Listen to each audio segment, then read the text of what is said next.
Hi, this is Anika from Transform the Norm.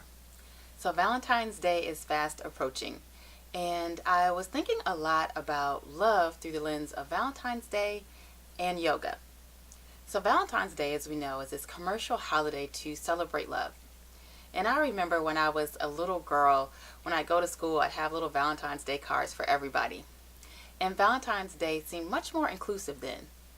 But as I got older, Valentine's Day was much more focused on love and intimate relationships. And I was all for this, especially when I was in a relationship.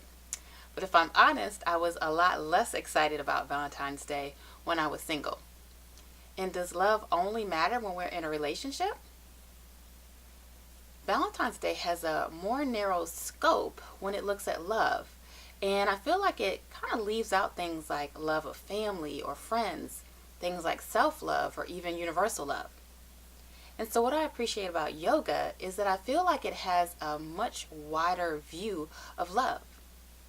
Love is something that's given importance in yoga because it's associated with the heart chakra.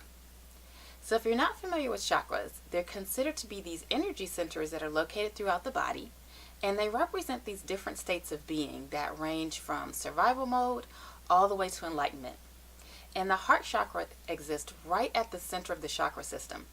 It's considered to be this bridge between the lower chakras, which are all about your physical expression and the material and physical world, and the upper chakras, which are more spiritual by nature and are much more universal in their scope and in their view. And it's believed in yoga that you have to move through that energy of the heart, which is all about learning how to have love and compassion for something beyond yourself. So it's seen as having this aspect that's very expansive that can uplift one. It's associated with the element air. And I'm sure you've heard that term being swept off your feet when you're in love. And so it kind of has to do with that. It's the idea that there's this expansive quality when we love that we can now begin to consider someone beyond ourselves. And so the aim in yoga is to create these healthy and nurturing relationships with others as well as with ourselves while still staying centered in our own self and our own power. The heart chakra, like all chakras, seeks balance.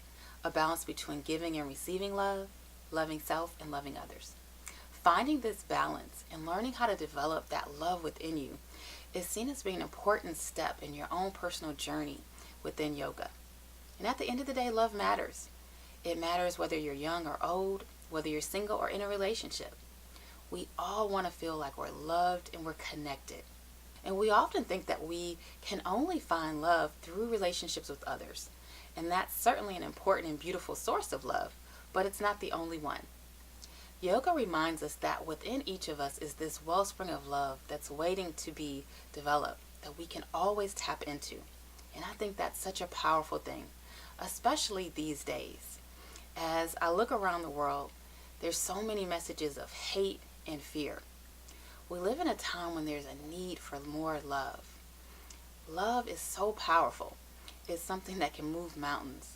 Love can heal and it can help us to expand. So my wish for you on this Valentine's Day is much love. Thanks.